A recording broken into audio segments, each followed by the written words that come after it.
Caríssimos irmãos, que Jesus, nosso Senhor e Mestre, a todos nos abençoe.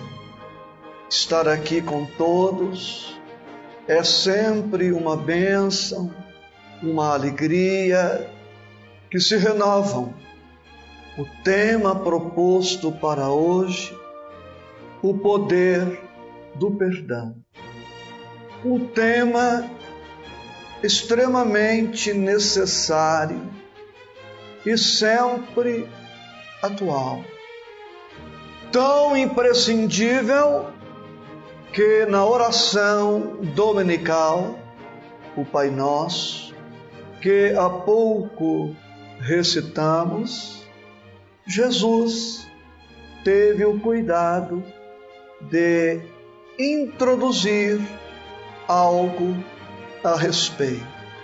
Na célebre sentença que todos conhecemos: perdoa as nossas dívidas, assim como perdoamos a quem nos deve, ou os nossos devedores, ou ofensores, de conformidade com algumas traduções. E não somente na elaboração do Pai Nosso, em todo o seu messianato, em toda a sua pregação evangélica, o Cristo reportou-se ao perdão. E é sobre isso que vamos meditar um pouco. A palestra não tem e não poderia ter a pretensão de dizer tudo sobre o tema, por duas razões básicas. A primeira é que não sei tudo sobre o tema, e você há de me perdoar por não saber tudo. E outro aspecto está no tempo que me reservaram para a palestra. Apenas 4 horas de palestra. Convenhamos, é tempo muito curto, mas, em respeito a todos, eu vou reduzir as 4 horas para 1 hora. Mágoa. O que é mágoa? Mancha, nódoa, marca, trauma, sujidade, lixo, hematoma, no sentido espiritual. Mágoa é marca. Estar magoado é estar marcado, é estar com a alma traumatizada, em graus variados, como veremos. Um exemplo muito singelo: magoei a minha mão. Como se trata de uma mágoa leve, superficial, não deixa vestígios. Os vestígios logo desaparecem. Pensamos com muita frequência que nos magoamos por aquilo que nos fazem, por aquilo que nos dizem, ou não fazem, ou não dizem. Nos magoamos quando alguém nos faz mal, nos fala mal, ou não nos faz o bem que esperamos. É esta a noção vigente, predominante. E não serei eu a dizer que o comportamento inadequado das pessoas não nos atingem. Não direi. Seria hipocrisia da minha parte. Estamos em sociedade, vivemos com pessoas diferentes de nós, heterogêneas, nem sempre o outro está bem, nem sempre nós outros estamos bem, e é humano, previsível, que em determinadas circunstâncias nos deixemos marcar, enodoar pelo acontecimento desagradável. Mas, a bem da verdade, precisamos aprofundar o estudo da mágoa, e é o que principio por fazer agora. Normalmente, nos magoamos, e digo nos magoamos, incluindo-me, por 5 fatores que mencionarei agora. Figuremos a nossa mente como uma casa, e como qualquer casa, qualquer prédio, como o nosso centro espírita aqui, com várias repartições, setores. Isto também ocorre com o espírito. Se magoa aquele que privilegia um espaço muito grande na sua casa mental. Permitimos que o acontecimento desagradável que nos desapontou, decepcionou, se assenhoreie de um campo, de um espaço vasto, grande, importante, e o acontecimento se instala e ali permanece. Imagine você, imaginemos nós, levo o acontecimento desagradável para a minha casa, casa física mesmo, deixo o acontecimento desagradável na minha suíte, onde tem uma televisão, vamos imaginar o quadro assim, dou para ele o controle remoto da televisão, 55 polegadas, que é um dos meus sonhos de consumo, né?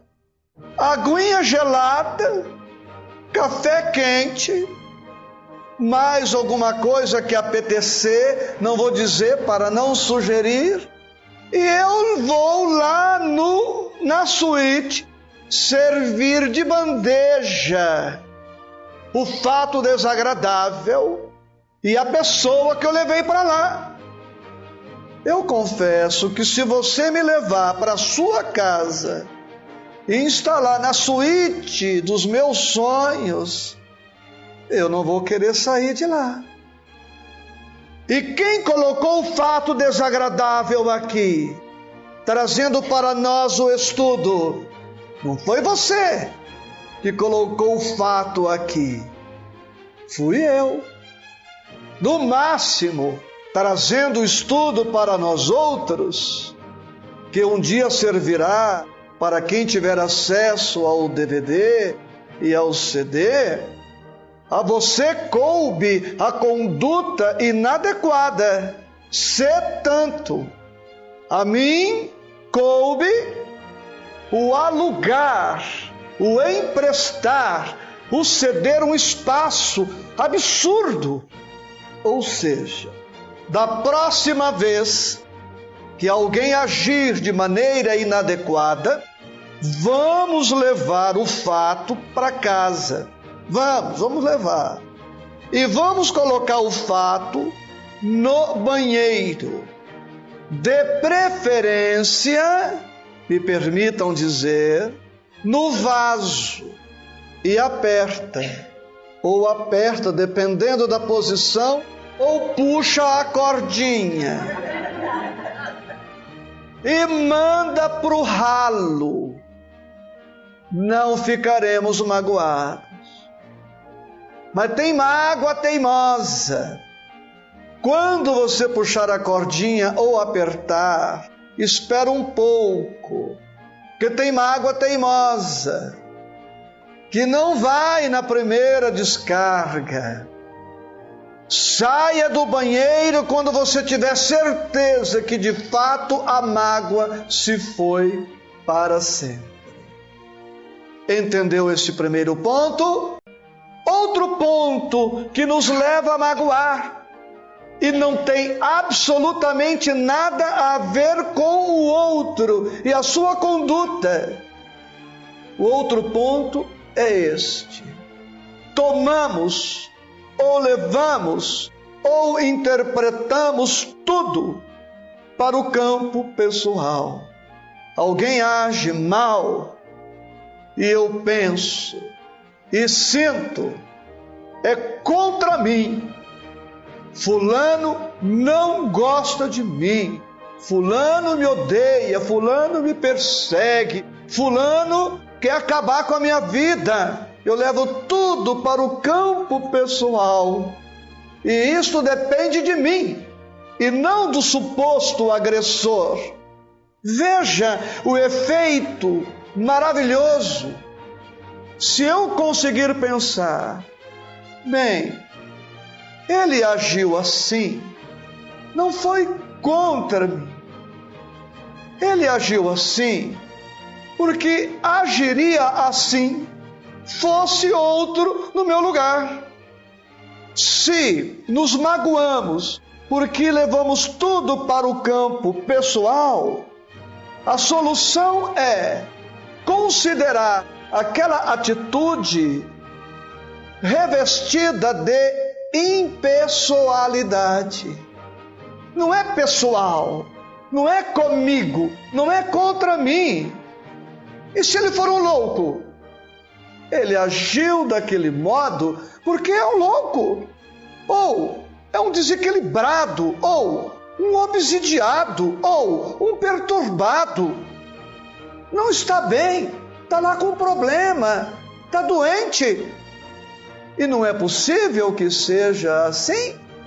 Às vezes, no nosso momento de fragilidade, despejamos no primeiro que aparece. Não é pessoal.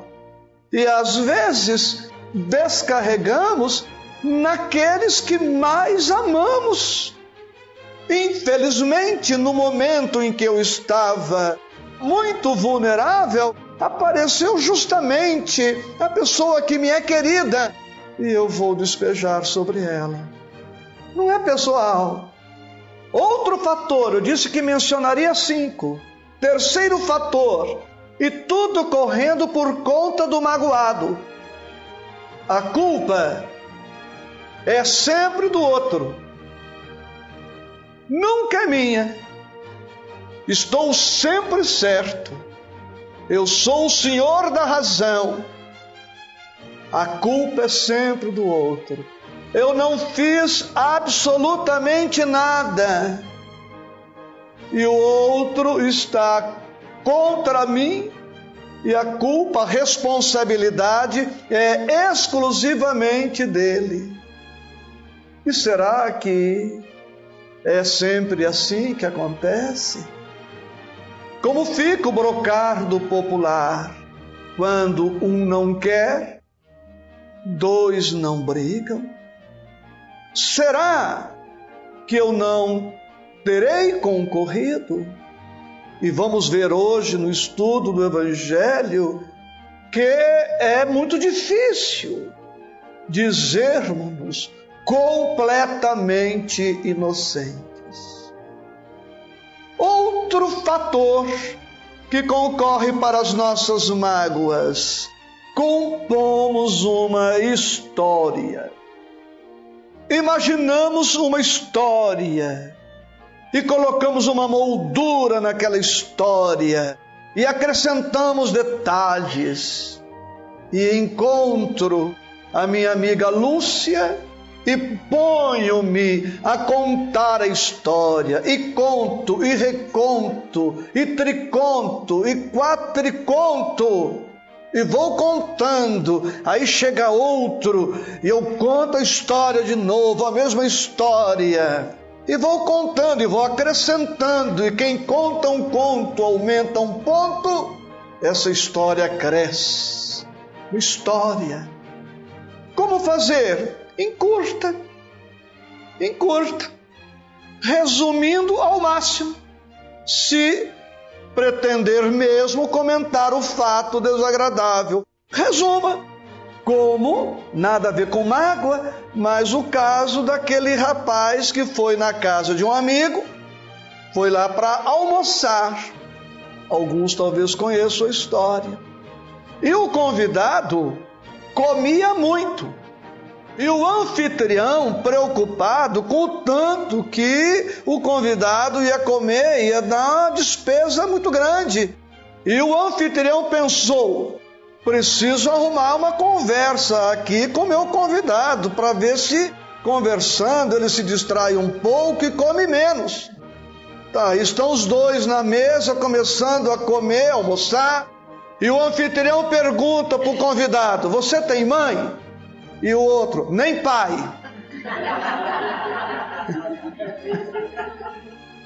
Como é que eles morreram? De repente.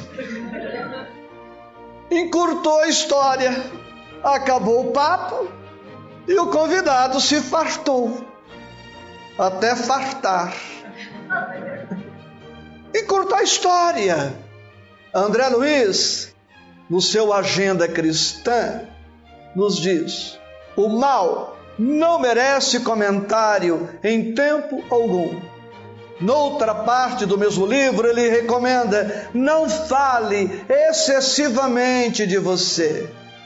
Outro fator que contribui para a mágoa e, consequentemente, para dificultar a reconciliação e o perdão. Estabelecemos para aquele que agiu de maneira inadequada regras não executáveis.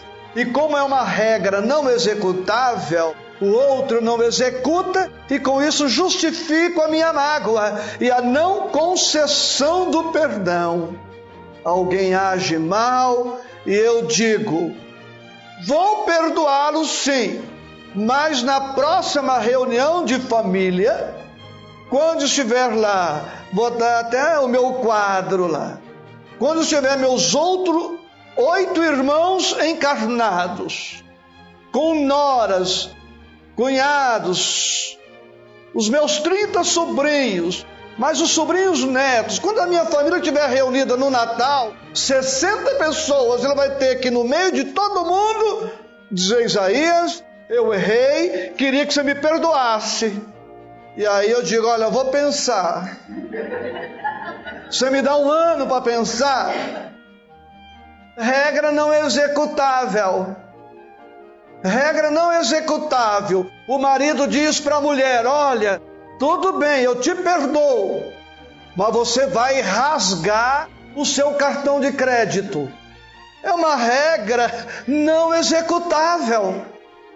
E aí o outro não atende, e a gente vai justificando a conduta inadequada nossa agora de não perdoar o outro.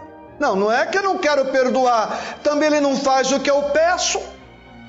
Outro dia, lá em nossa casa espírita, eu atendi uma jovem nessa situação. Ela está pronta para perdoar, mas só está esperando que o outro lá se humilhe na frente de todos. Ora, se ela já está pronta para perdoar, perdoa. Se precisar que o outro se humilhe, por exemplo, agora que você se humilhou, eu te perdoo. Ou ela não perdoou, ou perdoou e não precisa disto. Mas o fato é que a gente ainda vai se magoando. E eu espero não ter te magoado com o que eu disse até aqui. Mas se aconteceu, perdoa. E o que é perdoar? perdoar. Primeiro, percebamos que perdoar será sim bom para o ofensor, admitindo seja ele mesmo um ofensor. Será bom para ele. Quando eu ajo de maneira infeliz, eu espero que o outro me perdoe. Eu espero. Mas percebamos que quando Cristo nos recomenda o perdão, é pensando, sobretudo, em nós mesmos. Não sei se confere, mas atribuem uma frase a William Shakespeare. Shakespeare teria dito, e se não disse, digo eu aqui, que o magoado é alguém que quer matar o outro e toma um copo de veneno. Olha, isso é para você aprender, viu? Quero acabar com você. Aí o sujeito bebe mágoa. E mágoa, meus amores, não é o último degrau do nosso sofrimento. Digamos, embora o pensamento não tão correto, assim ficássemos só com a mágoa. Ocorre que para baixo e para cima sempre temos mais degraus. Sempre se pode descer um pouco mais e sempre se pode ascender ou subir um pouco mais, um tanto mais. Da mágoa, a pessoa vai para o ressentimento. Como diriam os nossos irmãos nordestinos, ressentimento. Eu estou ressentido com você. E o que é ressentir? Sentir de novo. Se eu ontem estava magoado e hoje me recordei do fato, da pessoa, e senti novamente tudo aquilo, eu já não estou mais magoado. Eu já estou ressentido.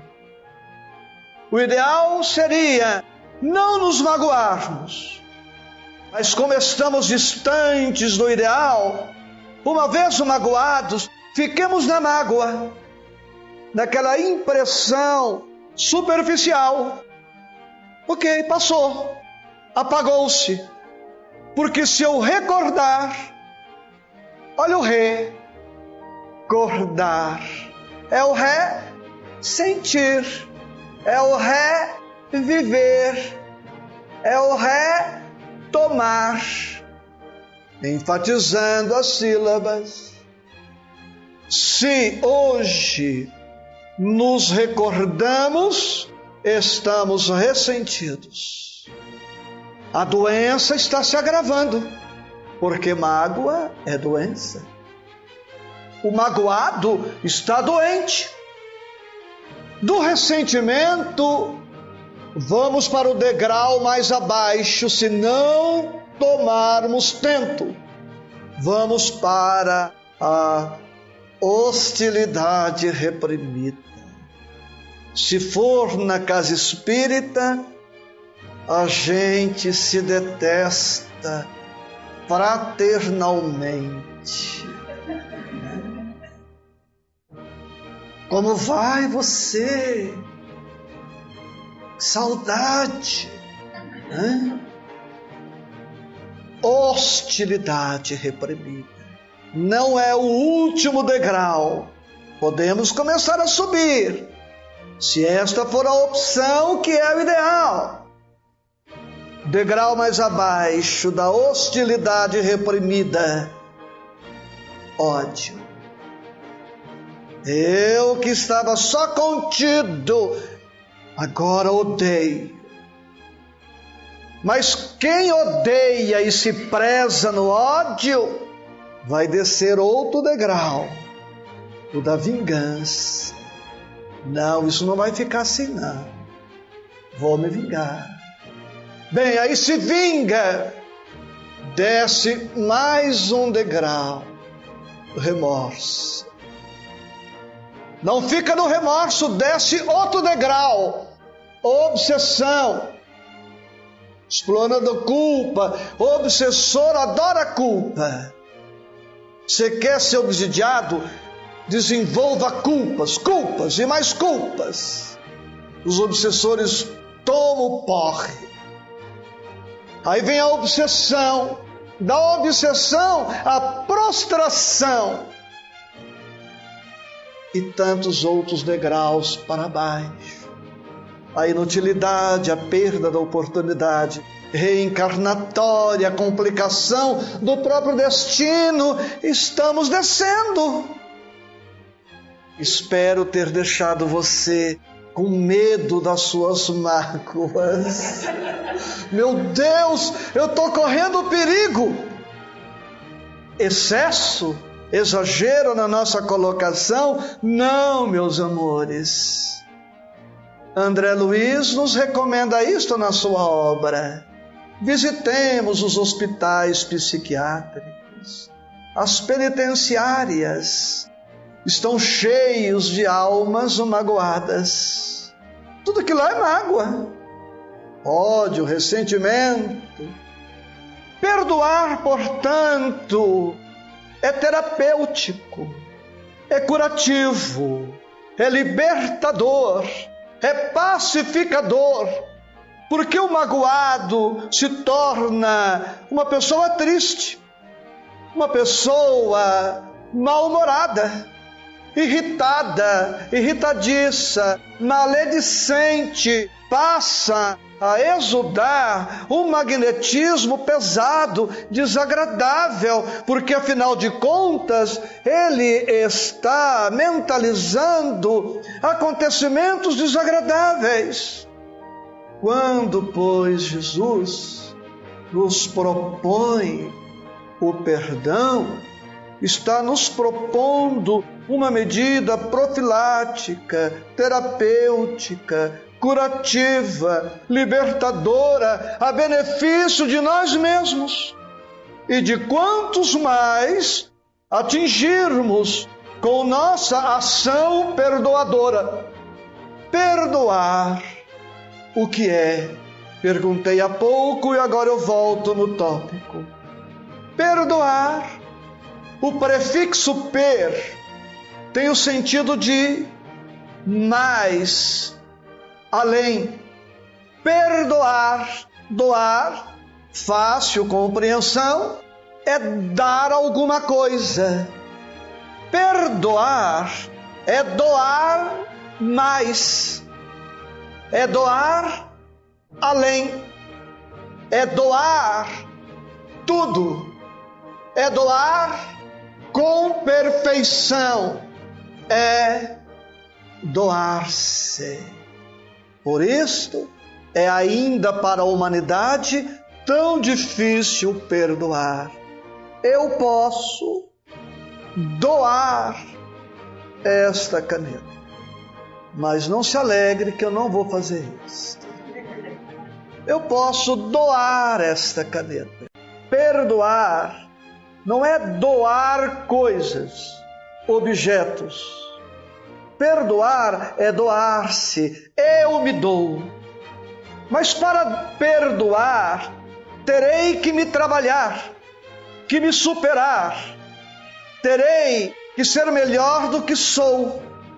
Porque se eu estiver sob o domínio da mágoa, do ressentimento, do ódio, da hostilidade, eu darei isto.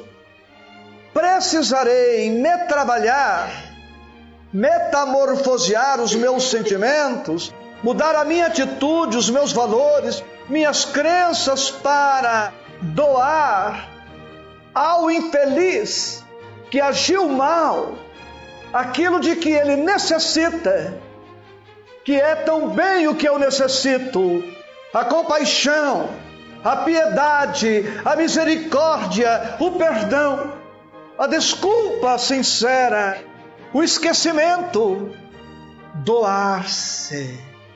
E disse Jesus: bem-aventurados os misericordiosos, porque eles obterão misericórdia. Lei de causa e efeito aplicada no mundo moral. Eu quero ser perdoado, necessitarei perdoar. E está no Evangelho a parábola do credor incompassivo, aquele credor que devia 10.000 talentos para o seu rei. O rei fez menção de perdoá-lo, mas quando ele sai da companhia do rei, encontra um conservo, um companheiro, que lhe devia 100 talentos. E este servo não perdoa o companheiro, prende-o, exigindo que ele lhe pagasse a dívida de 100 talentos. O rei fica sabendo que ele não perdoou o companheiro, que lhe devia 100, e exige que ele lhe pague os 10.000. Fazendo as contas, e pegando aqui a minha querida Lúcia, para construir o pensamento. A Lúcia me deve 100 talentos. Eu devo para Deus 10.000. O que eu tenho para receber dela é 1% do que devo para Deus. Eu quero que Deus me perdoe a dívida de 10.000 talentos, para me referir à expressão bíblica, e não perdoa a dívida da companheira que só me deve 1%. Perdoa as minhas dívidas, assim como, ou seja, Deus só me perdoa se eu perdoar. Se, portanto, Deus não me perdoar, eu nem tenho por que me queixar. Ora, eu não perdoei, eu mesmo estou dizendo na oração dominical para Deus só me perdoar quando eu perdoar. Eu não te perdoei, Deus não tem que me perdoar, porque Deus será misericordioso comigo, porque Deus me dará outra oportunidade, porque Deus me aquinhoará com recursos para que eu quite os meus débitos, se eu não facilito a vida daqueles que têm algum compromisso para comigo. Bem-aventurados os misericordiosos. Misericórdia é uma palavra construída a partir de duas outras: miséria, coração. Misericórdia é coração para as misérias. Ser misericordioso é ter coração para os miseráveis. É das formas mais belas, mais expressivas de amar o próximo. Eu posso te amar de 1000 modos, mas sem dúvida, das mais tocantes, belas e profundas formas de amar é perdoar a sua conduta inadequada. Porque é quando você mais necessita do meu amor. Está no Evangelho. Hoje, meus amigos, a tua sorte, uma expressão que não é espírita, é que eu não vou poder falar mais do que 1 hora, está gravando, porque nós ficaríamos aqui a noite inteira. Olha o que diz o apóstolo Paulo, Evangelho capítulo 10, item 15. Brigue com Paulo. Perdoar aos inimigos é pedir perdão para si mesmo. Perdoar aos inimigos é pedir perdão para si mesmo. Digamos, alguém se considera meu inimigo. Perdoá-lo é pedir perdão para mim, diz o Evangelho. Vamos meditar rapidamente. Como assim? Ele é meu inimigo e ao perdoá-lo, estou pedindo perdão para mim. Bem, ele é meu inimigo, admito isto. Uma de duas, ou ele é louco e me odeia sem motivo, ou eu dei motivo para ele me odiar. De qualquer modo, ele merece o meu perdão, porque se ele é louco, não sabe o que faz, precisa ser perdoado. Se ele não é louco e agora me odeia por conta de uma atitude inadequada, eu tenho que chegar nele e falar: olha, fulano, me perdoa, porque eu agi mal em relação a você e por isso você agora me detesta. Evangelho. Aquele que se supõe vítima tem compromisso, tem responsabilidade no que tange a conciliação. O dever não é unilateral, é bilateral. Embora o Evangelho espera que façamos a nossa parte, a parte do outro é problema dele. E prossegue o apóstolo Paulo dizendo: perdoar aos amigos é dar-lhes uma prova de amizade. Ora, você é meu amigo, agiu mal, e eu não te perdoo. Muito amigo. Amigo desse é melhor não ter, não precisa. Então note que o perdão é incondicional, é irrestrito, não importa o que aconteceu ou quem terá agido mal, porque o perdão é medida a ser aplicada sempre.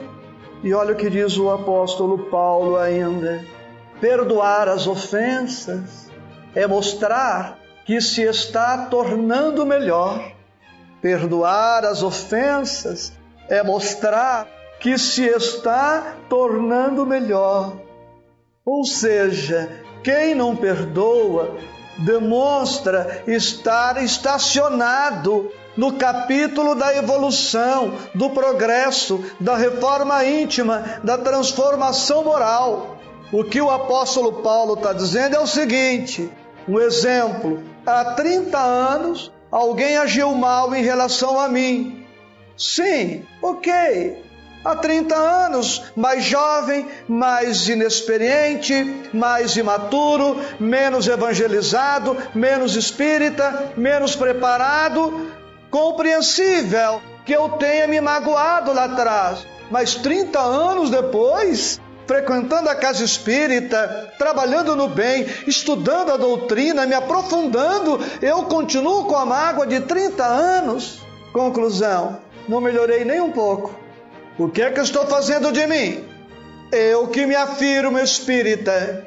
E neste mesmo capítulo 10, o espírito Simeão, mártir do cristianismo primitivo, escreve: já que vos dizeis espíritas, sede-o. Você que está dizendo que é espírita, ninguém obriga. Mas já que vos dizeis espíritas, sede-o. Está no capítulo 10. Aliás, aquilo que não se disser aqui, por favor, leia, releia, medite, estude, aprofunde tudo que você vai encontrar no capítulo 10 do Evangelho. Uma jovem muito magoada veio conversar comigo. E eu falei para ela: leia o capítulo 10 do Evangelho 50 vezes e aplique-o. E ela já ficou magoada comigo e me perguntou: mais 50 vezes? Eu falei: olha, reconheço que errei na dose. 100 vezes. 100 vezes? Tudo isso? Que exagero! Falei: olha, me perdoa outra vez. Errei. 150 vezes. Ela entendeu, parou um pouco, respirou e me perguntou: você acha que 50 tá bom? 50 parecia muito, comparado ao número 1, 2. Agora, para 150, 50 tá muito bom. Leia, releia, trileia, porque aqui está, meus amores, a nossa farmácia. Aqui está a nossa farmácia. Perdoar, portanto, é bom. A gente se liberta. Questão 886 do Livro dos Espíritos. Estude depois. Qual o sentido da palavra caridade? Como a entendia Jesus? E a resposta: benevolência para com todos, indulgência para as imperfeições alheias e perdão das ofensas. Caridade, que não é só o dar, o fazer, é dar-se, abrir-se. Benevolência para com todos, boa vontade. Quem tem boa vontade para com os outros não se magoa. É aquele que se antecipa. Chico Xavier, o nosso exemplo máximo, depois do Cristo, já dizia: antes que as pessoas hajam mal em relação a mim, eu já as perdoei. Boa vontade. A pessoa se antecipa, previne. Bom, questão 886. Benevolência para com todos. Não teve boa vontade, o fato já me marcou, agora precisarei ter indulgência. Está complicando. Eu que não tive boa vontade, agora vou ter que estar aberto ao perdão. Quem não dá o menos, não dá o mais. Vai ter que se trabalhar. Bem, não fui indulgente, tolerante, compreensivo. Estou magoado. Agora, perdão das ofensas. Eu que não tive boa vontade, que não estive aberto a compreender o outro, me permiti a mágoa, ressentimento, e agora vou ter que doar para ele uma coisa que eu não tenho nem para mim. Amor, caridade e outros valores, e terei que correr atrás do preju para poder me enriquecer e doar-me para o outro que no frigir dos ovos é um doente, um miserável, um necessitado da minha piedade, da minha compaixão. Por isso Cristo, estando na cruz, diz: Pai, perdoa-lhes, porque não sabem o que fazem. Jesus não disse: eu os perdoo, porque Jesus não estava magoado. A conduta inadequada daqueles homens não o afetou. Ele se reporta ao Pai: Pai, perdoa-lhes. Ou seja, Pai, providencia o necessário para que eles se redimam, para que eles resgatem e se libertem, não por mim, por eles. E Emmanuel diz no livro O Consolador que a reencarnação é o perdão de Deus. Deus nos perdoa, nos dando múltiplas oportunidades. O parente difícil que está conosco é o perdão de Deus, nos dando outra ensancha de recuperação. Quem sabe agora, tocados, transformados pela mensagem do Cristo, tratemos melhor os nossos irmãos, libertando-os e libertando-nos. A mágoa é uma algema com a qual eu prendo o outro e me prendo a ele. O perdão desata, liberta, o outro segue seu caminho e eu me sinto livre para seguir o meu. A história daquele pai que a filha ficou grávida Ele, orgulhoso, truculento, expulsou-a de casa e ela começou a pensar em suicídio. Me procurou, conversamos longamente, o namorado abandonou-a, ela sem estrutura econômica, profissional, cultural, frágil, entregue a si mesma, veio conversar comigo, chamei o pai, conversamos longamente, não consegui sensibilizá-lo, até que me vali de uma outra forma, de outro argumento. Perguntei para ele: qual a sua religião? Ele me disse. Eu falei: coloque-se de pé. Isso no antigo gabinete de trabalho forense. Fique de pé. Recite aí em voz alta o Pai Nosso. Ele não entendeu, achou que eu estava perturbado, e estava mesmo. Só que eu não admiti isso para ele. Você acha que eu vou falar da minha perturbação? Falo da dos outros. E ele recitou: Pai nosso que estás no céu, chegou no ponto, perdoa as minhas ofensas, assim como... Eu aprendi isso com a Joana, a esposa, dei de dedo em riste nele e falei: olha, cale a boca, seu mentiroso, perdoa as minhas ofensas, assim como... Falei: nunca mais. Eu mandei um comando psicológico para ele: nunca mais você vai repetir o Pai Nosso, e se você repetir longe de mim, hora que chegar, perdoa as minhas ofensas, você vai se lembrar de mim, o comando, vai dar um nó no grugumilo, vai enroscar e você não vai conseguir terminar o Pai Nosso. Pode ir embora. Ele se foi. Uma semana depois, a jovem voltou a conversar comigo e falou: olha, o meu pai me perdoou. Eu falei: então fala para ele que a proibição de recitar o Pai Nosso está revogada. Mas se ele tiver uma recaída, você volta aqui. Na verdade, ninguém nos faz tão mal assim, senão a nós mesmos. Um dia perceberemos que a conduta infeliz do outro é a oportunidade que temos para mostrar o lado melhor que temos. Se alguém lhe bater numa face, dê-lhe a outra. No sentido psicológico, não é: não, você bateu aqui, bate aqui também.